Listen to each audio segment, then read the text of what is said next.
average temperature, you just create a box, you put your electrical connection in that particular box, and you measure the minimum, maximum, and average. Now this is available in the software also.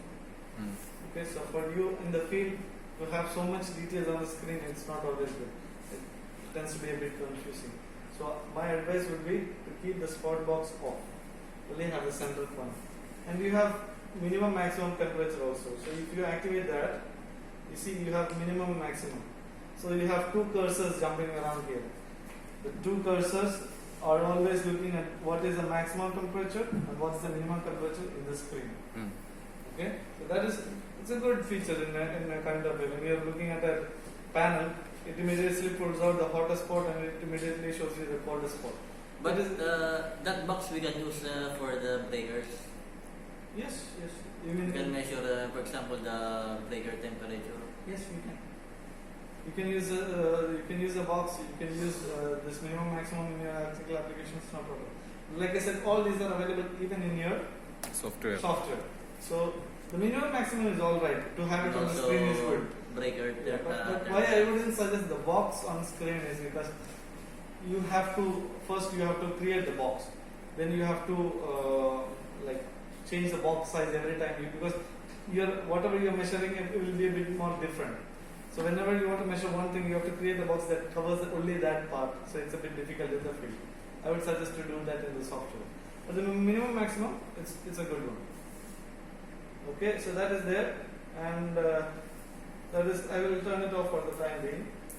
And then you have something called a Fluke Connect that is not here assigned now. 1 minute.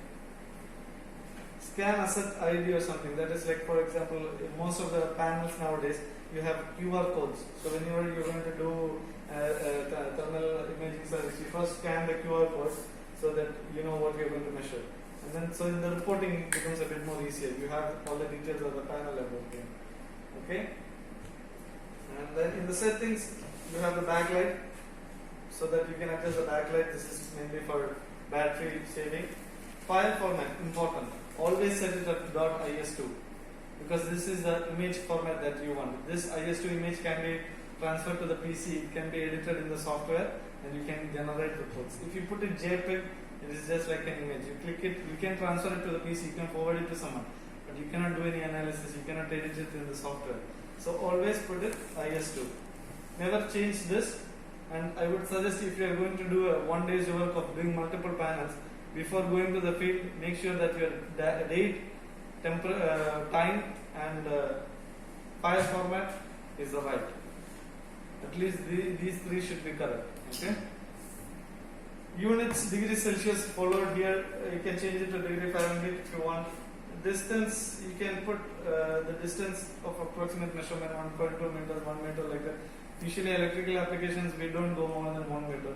We are at the same distance of 1 or 1.5 meters. So we can take the thermal image from that. And the units can also be changed to feet, but here we are following meters. Change file name. File name prefix is like, it is how the image is saved. You don't have to change it. It is going to become IR-001002. So if you want to change the prefix, you can change it here, but not necessary. Auto off, the unit turns off in 10 minutes.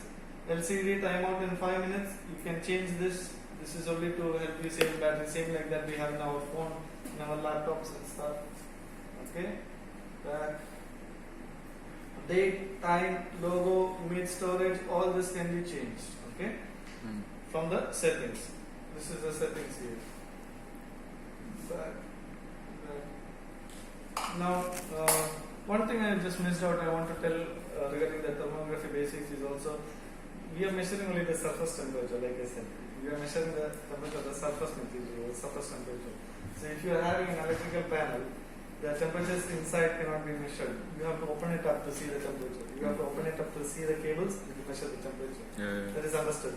So same like that, if you have an HVAC, like if you have this pipe, if you have something flowing inside it, okay? So if you see in all our cameras we have a focus wheel. You have focus wheel, auto focus nowadays in our cameras, but this is a fixed focus camera. To have a correct focus, you have to move a bit back and forth. Okay? So what you are looking for is you want to make sure that you are focusing on your object of concern. So if I have the tube light here, my focus should be on the tube light. If I am too far, I am focusing somewhere else. If I am too close, I may be focusing on the wall behind it. So the image should be clear for us, especially the point of concern. That should be on correct focus. And once that is focused,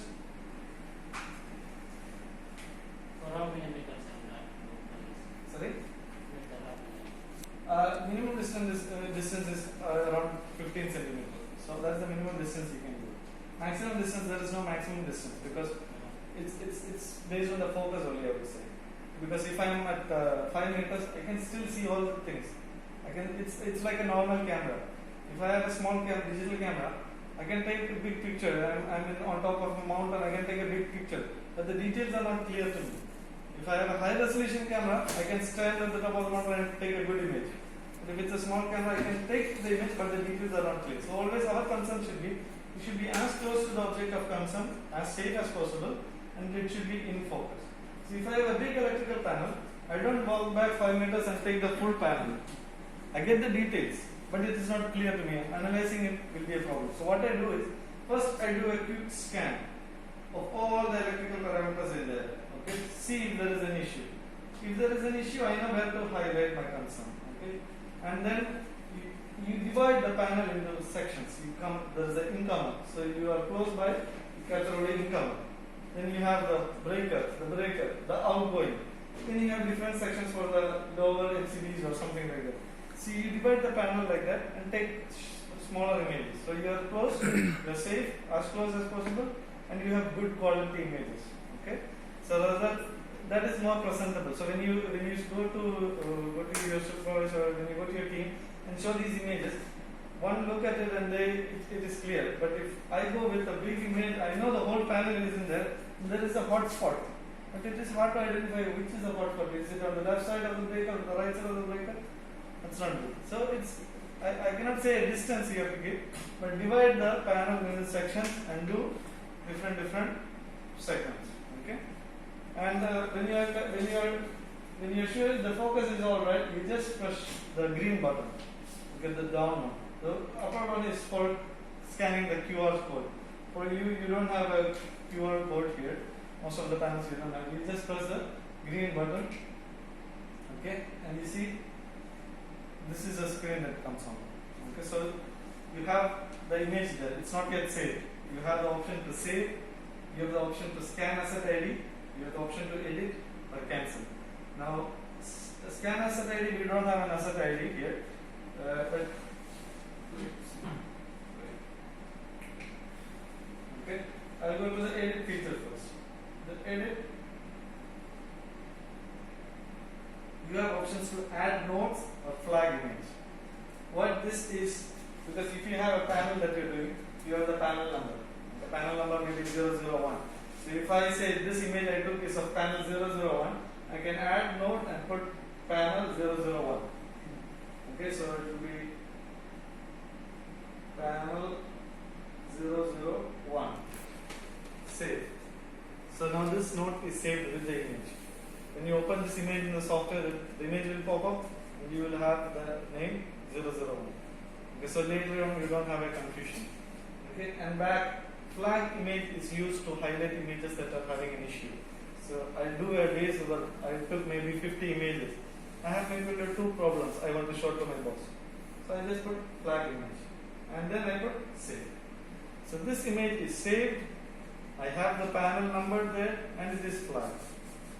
So when I open up in my system, I know which image to go to show to my team. Okay? So it's as easy as that, but I want you to take the image, go through the features, capture images, see if you have any doubts, we will clarify those, then we will go to the software. So if I want to measure the pipeline, for example, this is the